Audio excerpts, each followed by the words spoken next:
yes, he's worried. Yeah, and yes, he's bluffing. And yes, he's trying to project power. But he's in a weak position. He is in a weak position. The economy is in bad shape. He's a pariah. He's an indicted war criminal. He's not been able to move very far in Ukraine. He's little by little, incredible numbers of Russian soldiers killed. Putin is not winning, and he knows that. And so to bluffing, that's what he's turned to. Hello and welcome to Frontline for Times Radio with me, Kate Jabot. And this time we are joined by a former US ambassador to Ukraine. William B. Taylor served at the embassy in Kyiv between 2006 and 2009 as ambassador, then as chargé d'affaires from 2019 to 2020. He's also a military veteran and served as a platoon leader and combat company commander. And he's now a distinguished fellow at the Atlantic Council's Eurasia Centre. William B. Taylor, welcome to Frontline. It's great to have you on this episode. You joined us from Kyiv, a city you know well. How does it look and feel to you today? Well, Kate, the Ukrainians, as you know, have been fighting for, 11 years and really fighting the big war. I keep track, Kate, of the big war since February 24th in 2022, 1,380 days they've been fighting. So they're tired. And they will tell you they're exhausted. And the Russians interrupt their sleep virtually every night with bombardments, which means air raid sirens, which means they go into shelters, sometimes 2, 3, 4 hours in the middle of the night, 2, 3, 4 in the morning. So they're tired. And they're determined. They are absolutely determined. Kate, I'll tell you one other thing. So I've been here several days. I've been here now 12 times since the big war started, 1,380 days ago, and talking to Ukrainians as recently as yesterday, they are determined, as I say, they are exhausted, as I say, but they're also angry. They are angry and committed to their country like they've never been before. This is an amazing place. These are amazing people. It's really good to hear that kind of determination that you're getting from the Ukrainians in Kyiv. And we are speaking just ahead of a planned meeting between the Ukrainian negotiators and their US counterparts in Miami. On Thursday, it is, we're talking, this will be transmitted on Friday. They're trying to find a path to peace. After 5 hours of talks in Moscow and no agreement, Donald Trump is saying that path ahead is unclear. It looks pretty terminal for peace talks at the moment. For the moment, yes. And if President Trump figures out, as I think he has, Kate, that the Russians are not serious, that Putin is not serious. He's demonstrated this over and over in the 5-hour meeting, but over and over before that, he has demonstrated he's not serious about trying to find an end for this war. He wants this war to continue. He wants to try to grind down the Ukrainians. So he's not serious. And President Trump is serious. I mean, I will give President Trump that. He is serious about trying to stop this war. He has said that over and over. You've heard him. You've reported. He's from the beginning. From his campaign, he was talking about stopping the killing. And I honestly believe he's committed to stopping the war. And he has figured out, and it's going to be reaffirmed to him again this week, that Putin's not serious about it. And so President Trump, I believe, will have to, and I believe will, take serious steps to put pressure on Putin to change his attitude, to change Putin's attitude, to make him realize he's not going to win on the battlefield. He's not going to wait us out. He's not going to wait the Ukrainians out. They've demonstrated that they are determined as ever, maybe more so than ever. The Europeans are standing up. The Americans are standing up. They're not providing the weapons in the same way that we used to, but we're still providing the weapons. So President Trump has the possibility, has the capability, has the leverage to put pressure on Putin to make that negotiated peace or accepted ceasefire a possibility. Yes, and that anger you were talking about a little earlier that you're feeling in Kyiv, the Ukrainian foreign minister has told Putin to stop wasting the world's time. Does that sum up the feeling? And if that is the case, I mean, you say that Trump is ready to stand up and put some leverage on Moscow, but we haven't seen it until yet in any decisive form, have we? Why is this different now? Oh, let me just say that there have been a couple of steps before now that indicate that President Trump knows what needs to be done and can take some of these steps. He needs to do more, and I'll come to that. He needs to do more. But last summer, he put secondary tariffs on the Indians for buying Russian oil. And that got an effect. That had an effect on the amount of oil that the Indians purchased. I will tell you, it also had an effect on how much oil the Chinese are purchasing because the Chinese see that President Trump might be serious about these secondary tariffs on those nations that buy Russian oil. Number one. Number two, about 4 weeks ago now, President Trump took a very harsh step, finally putting severe sanctions on the two largest Russian oil companies, Lukoil and Rosneft. They account for like half of the production and export. And they are not players in the market today. That also has had an effect on the revenues going into Russia. So these measures demonstrate to Putin that Trump has leverage. It was that demonstration that panicked Putin in the summer to trying to get and asked for and finally did get a meeting in Anchorage. That was because Putin was scared of those tariffs. And it's the same thing when Trump was talking about providing these Tomahawk missiles to the Ukrainians. Putin got on the phone at the suggestion, actually, of Witkoff, which I'm sure we're going to get to. But Putin got on the phone to call Trump and talked him out of providing those Tomahawk missiles. This is to say, Kate, that Putin understands the leverage that Trump has. And there is a theory that has been put out there by a regular to this program, Sir William Browder, that actually this whole talk at the moment, these whole negotiations are a deliberate effort to actually throw off kilter other things that President Putin might be concerned of, namely Senator Lindsey Graham's devastating oil sanctions and the EU plan to transfer Russian frozen assets to Ukraine. And Bill Browder is right. Putin's worried about all those steps. He's worried about Trump sending Tomahawks to Ukraine. He's worried about Trump putting more sanctions on. He's worried about the Lindsey Graham bill passing. He's worried about the Europeans finally getting it together to get that $300 billion worth of frozen Russian assets to the Ukrainians. Putin's worried about that, as he should be. And that will put pressure on him to come to the table. Yes. And so do you think that explains his reason at the moment to try and demonstrate strength? For example, he used that trip to Moscow recently to talk about being ready for war with Europe if it so wants it, and saying that he's partial, and you've seen him partial to military briefings in fatigues at the moment. Is he projecting power because he's actually inside worried? Yes, he's worried. Yeah, and yes, he's bluffing. And yes, he's trying to project power, but he's in a weak position. He is in a weak position. The economy is in bad shape. He's a pariah. He's an indicted war criminal.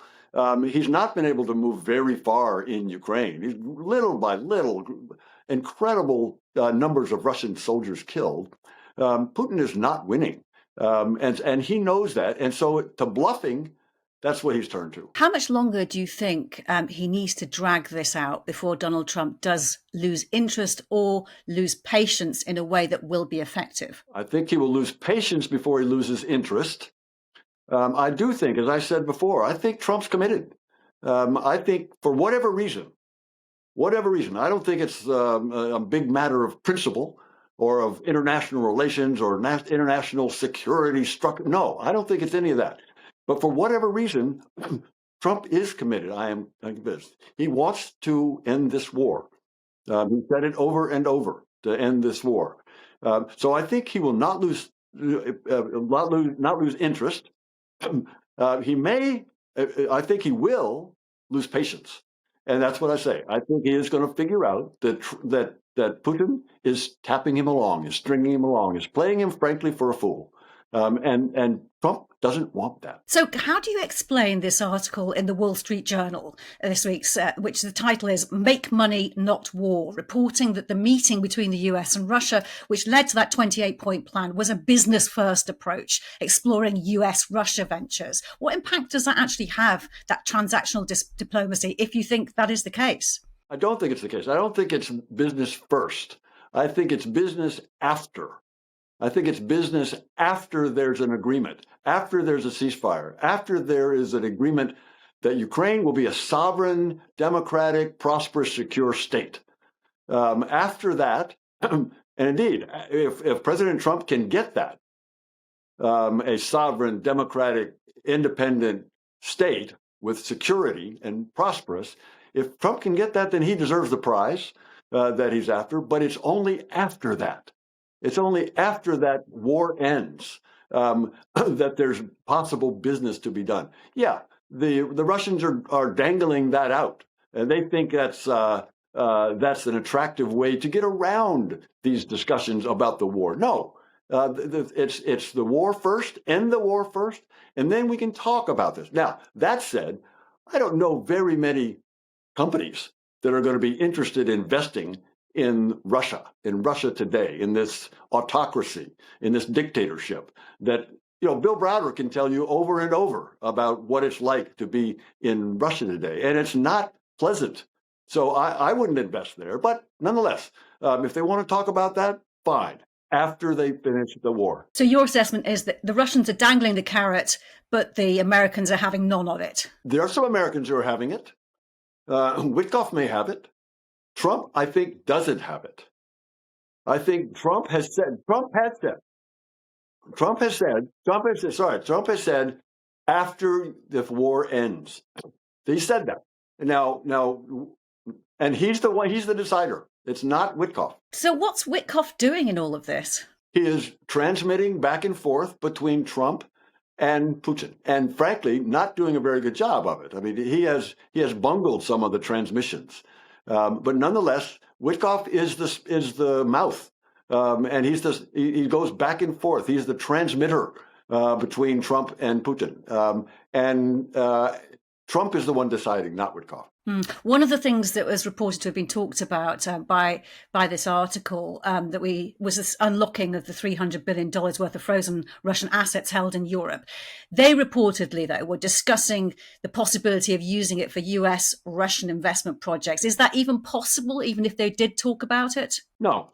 And also, Kate, this points up something that you said earlier, which is the right thing to point out, which is this 28-point plan, which talks about the use of the $300 billion and a bunch of other crazy things. The 28-point plan was drafted in the Kremlin, given to Witkoff, maybe some modifications, and then leaked by the Kremlin. So the 28-point plan that you've read, that I've read, that's been dissected around the world and horrified people around the world because it's so bad, it's so pro-Russian, it's so much a Russian wish list that it has been discarded. It's not on the table, at least not for us. It may be on the table for Putin. He may like it still, but it's not on the table for us. Okay, I said earlier we're talking on Thursday, and this is going to go out on the Friday. Almost impossible to say. What do you think is going to happen in the next 24, 48 hours? Where do you think we'll be in a week's time with all of this? Steve Witkoff will come back, has come back from Moscow. Will have briefed Secretary Rubio, National Security Advisor Rubio, and President Trump, and will have also met with Rustem Umerov, the Ukrainian negotiator for President Zelensky. And the Ukrainians have indicated that with some final fixes, they're on board with this 19-point plan. The Europeans apparently are on board with this 19-point plan. The Americans are on board with this 19-point plan. Who's not on board is Vladimir Putin.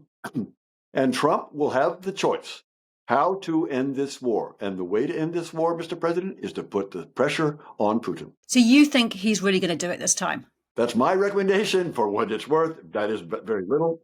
But I believe it is also clear to Marco Rubio, and I believe it'll be clear to President Trump that he is facing Putin, who's not serious about ending this war, and Trump wants to end this war. That's going to be his choice. I'm not going to predict, Kate. I would love to be able to tell you. I know what President Trump. No, I'm not going to tell you that. But that's the direction he has to go in. I so hope you're right. On the money matters, Putin is visiting the Indian Prime Minister, and it's the first time since 2022. How badly does he need India to restore those Russian oil imports that were slashed after Trump slapped whopping tariffs and a penalty charge on India? He needs it badly. He needs it badly. And I hope Modi will not give it to him. Modi knows that Trump's serious about those tariffs. Modi knows that they damage his economy. Putin is an indicted war criminal. I'm surprised he's even showing up in India without being arrested. But no, I think the Indians recognize the importance of their continuing to cut back on Russian oil. I just want to turn to situations where you are in Kyiv. Zelensky's government has been rocked recently by this corruption scandal in the energy sector affecting figures very close to him. Sensing that weakness has been given as a reason why Putin sees this opportunity to try and push his maximalist aims right now. What is the feeling in Kyiv? Is Zelensky's government safe now? President Zelensky understands that he needs to deal with this corruption problem. He campaigned. You mentioned when you introduced me that I got here in 2019. That was right when he was elected. I observed his election campaign. I heard him debate President Poroshenko right here in Kyiv, in the Olympic Stadium, right out this window. And what Zelensky said at that time in that debate, and over and over and over during the campaign, he had two planks, two issues. One, he's going to end the war. The war at 2019, of course, had been going on for 5 years, since 2014. And 14,000 Ukrainians had died by that time. So he wanted to end the war. And this is obviously before 2022 when the Russians invaded big time. But so the first plank of his campaign platform was to end the war. And he thought he could do this by talking directly to Putin. He soon realized that was not going to happen. And his second plank was not to fight corruption, he said. He said he's going to defeat corruption. So that was a big part of his campaign. That's why one of the reasons he was elected to go after corruption. And he's made good on a lot of that. And he's made some mistakes on a lot of that. One mistake last summer, he was convinced to try to rein in the two independent anti-corruption agencies here in Ukraine. And the Ukrainian people revolted. They went to the streets again. They were so angry that the possibility of these two anti-corruption agencies would be put underneath a political appointee and not be independent. The Ukrainian people went to the streets again, and within 2 days, President Zelensky heard them and reversed course and restored the independence of those two agencies. And it's those two agencies, Kate, that have pursued members of Zelensky's government. In the prime minister's cabinet, there have been two resignations. One of President Zelensky's old business partners has now fled the country, but he's also sanctioned. President Zelensky has sanctioned one of his old business partners. Another of his old business partners in jail still for earlier corruption. So this is to say that Zelensky understands how important it is for Ukraine to fight and defeat corruption. And he's doing that. He's supporting the investigations. I think, in answer to your question, that he will weather this storm. He needs to. He needs to push real hard and to get rid of people who have broken the law and to support these two anti-corruption organizations as they do their investigations wherever they lead. That's what he needs to do. And yet his right-hand man, his chief of staff, Andriy Yermak, hasn't survived. He had to resign, didn't he, just about a week ago now. You, though, think that this might be an opportunity for him to make a new start, as it were, in the person he names as his successor. He hasn't done so yet as of Thursday afternoon. Who do you think would be the person to really shore up Zelensky's position? So it's not for any foreigner to suggest or offer up any observations or options on who the president should name for that important position. What several people have observed, what Ukrainians have observed, is that this is an opportunity for President Zelensky to broaden out the immediate circle of very important advisors and executives. For example, Andrei Yermak, whom you just mentioned, as the head of the office, had a lot of responsibilities across all areas of Ukrainian life and Ukrainian government activities. He was the chief of staff of the office, but he was also, essentially the vice president. He was a close advisor. He led the negotiations, as you just mentioned. And so the suggestion from many Ukrainians on what and how Zelensky could take advantage of this and come out stronger is to decentralize a bit. That is, get a competent, clean, responsible manager for the office of the president, which was Andriy Yermak's formal title. He was the head of the office of the president, but lower key, with clear responsibilities to run the office and empower the prime minister, who's very good. She's an excellent prime minister, and empower her to run the government, the cabinet, and on the military and security side, and on the negotiation side, empower a lead negotiator, and the lead negotiators have picked right up when Yermak left. Rustam Umerov, who is the National Security Defense Council lead secretary, head, has been leading these negotiations, and he's getting a debrief from Witkoff, and he'll come back and brief the President Zelensky. But the point is, separate these out. You have a strong prime minister, you have a competent but lower key head of the office, and you have the negotiator, and all reporting to the president. And the president maintains responsibility for national security and foreign policy. And he's got two good ministers to be able to do that. And then the rest of the government under the prime minister handles the domestic issues. All to say, Kate, that there's a way that President Zelensky can come out stronger, and that the government can come out stronger, and Ukraine can come out stronger after this crisis. I'd just like to get your perspective now as a former ambassador to Kyiv. Earlier this year, Bridget Brink, the US ambassador to Kyiv, resigned, and she said she believed the US administration was putting pressure on the victim, namely Ukraine, saying peace at any price is no peace at all. I'm just wondering, had you been in her shoes at the time, what would you have done? Probably have resigned earlier. Oh, really? Okay. Yeah, because at the beginning of the Trump administration, I do think there was this thought in President Trump's mind that his good relationship with Vladimir Putin would enable him, Trump, to be able to come to a deal. But he might have to do a little strong arming of the Ukrainians. And indeed, we saw some strong arming. We saw a pause in the flow of weapons and a pause in the supply of intelligence. So the pressure at that time, and early in this administration, in the Trump administration, was on Ukraine, was on Kyiv. So Bridget was right about that. And I believe that has changed. As I mentioned, I believe President Trump has figured out that Putin's the problem. And this administration has now figured out that the Ukrainians are on board. The Ukrainians have been on board for the ceasefires that the Americans have proposed.